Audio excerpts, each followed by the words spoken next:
রাতের অন্ধকারে আবারও মধুপুর থানার পুলিশের হাতে মাদকের অন্ধকার জগতের গলিতে। গোপন খবরের ভিত্তিতে মধুপুর থানার পুলিশ ও গোয়েন্দা বিভাগের যৌথ অভিযানে শুক্রবার গভীর রাতে পশ্চিম হরিহর দুরাপাড়া এলাকায় একটি বাড়ি থেকে 2400 ইয়াবা ট্যাবলেট সহ এক যুবককে গ্রেফতার করা হয়। গ্রেফতারকৃত যুবকের নাম রুবেল মিয়া।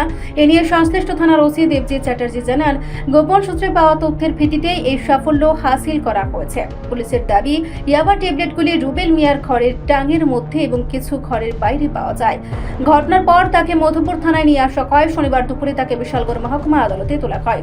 রুবেল মিয়া দাবি করেছেন, তাকে উদ্দেশ্যমূলকভাবে ফাঁসিয়ে দেওয়া হয়েছে। তিনি কখনোই মাদকের কাজে জড়িত নন। তবে পুলিশের তদন্তে সবকিছু প্রমাণিত হবে বলে আশা তার পরিবারের।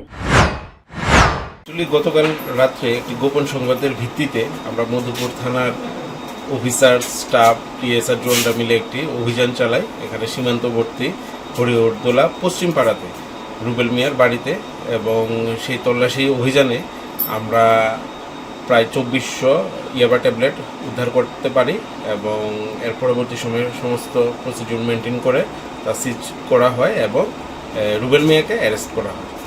স্যার, কোন জায়গাতে উদ্ধার করা হয়েছে এগুলি? এটা হয়েছে রুবেল মিয়ার বাড়ি থেকে। তাই গ্রেপ্তার করা হয়েছে নাকি? হ্যাঁ, অ্যারেস্ট করা হয়েছে, স্পেসিফিক কেস নেওয়া হয়েছে, এখন কোর্টে ফরওয়ার্ড করা হবে। এদিকে মধুপুর থানায় এই বছর এখনো পর্যন্ত 13টি এনডিপিএস মামলা রয়েছে, যা গোটা রাজ্যকে অন্যান্য থানাগুলোর তুলনায় সবচেয়ে বেশি সংখ্যা। জেলা পুলিশ সূত্রে জানা গেছে, মাদক বিরোধী অভিযানে মধুপুর থানা এগিয়ে রয়েছে। রিপোর্ট সংবাদ প্রতীক্ষা।